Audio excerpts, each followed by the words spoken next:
SC/ST आरक्षणामध्ये creamy layer लागू करण्याची याचिका स्वीकारली गेलेली आहे। 10 ऑक्टोबरला सुप्रीम कोर्टामध्ये त्यावर सुनावणी होणार आहे। रमाशंकर प्रजापती यांनी ही याचिका दाखल केलेली होती आणि त्यांच्या मते या आरक्षणाचा फायदा फक्त श्रीमंत वर्गाला मिळत आहे, गरिबांना मिळत नाही। 2024 ला देविंदर सिंग खटल्यामध्ये सर्वोच्च न्यायालयाने अनुसूचित जाती जमातींमध्ये सुद्धा क्रिमिलेअर म्हणजे श्रीमंत वर्ग ओळखला जाऊ शकतो आणि आरक्षणापासून वगळला जाऊ शकतो।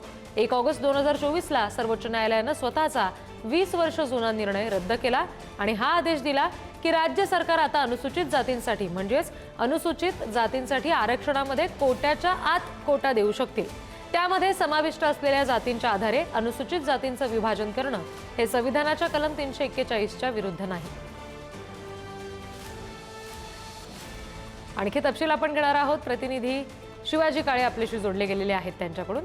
शिवाजी, ही जी SC/ST आरक्षणामध्ये क्रिमिलेअर लागू होण्याच्या संदर्भातली याचिका आहे, नेमकं काय त्याचं महत्त्व असेल आणि आता त्याची प्रत्यक्ष सुनावणी पार पडताना नेमके कुठले महत्त्वाचे मुद्दे उपस्थित होतील?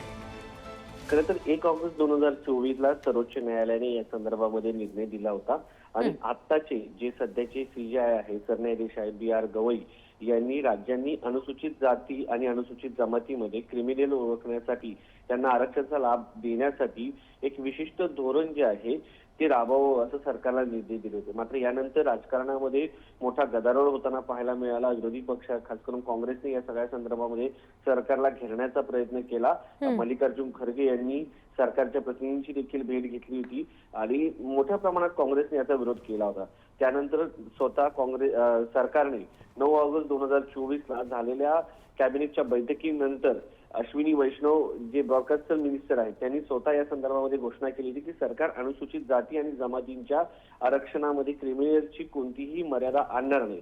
जर पाहिलं तर अनेक अधिकारी आहेत, मोठ्या प्रमाणात त्यांच्याकडे पैसा असतो आणि अनुसूचित जाती जमातीमधील काही विशिष्ट ज्या जाती आहेत त्या जातींनाच किंवा त्याच वर्गाला याचा फायदा मिळताना अलीकडच्या काळामध्ये सांगितलं जात होतं। रोहिणी आयोगाच्या मध्ये देखील अशाच पद्धतीने ज्या ओबीसीच्या जाती असो त्यांच्यामध्ये देखील अशाच पद्धतीने ठराविक कास्टलाच या सगळ्या गोष्टीचा फायदा जातींना होत असल्याचं सांगण्यात आलं होतं। त्यामुळे जातीच्या मध्ये जातीचं वर्गीकरण करावं, उपवर्गीकरण करावं आणि या जातींना फायदा द्यावा अशी या सगळ्या संदर्भाची मागणी केली जात होती। आता या अगदी, आणि त्याच्यामुळे 10 ऑक्टोबरला ज्या वेळेला सुनावणी प्रत्यक्ष पार पडेल शिवाजी, त्यावेळेला नेमकं न्यायालयाकडून या संदर्भात कसा विचार होतोय हे पाहणंही महत्त्वाचं आहे। धन्यवाद सगळ्या तपशिलांसाठी।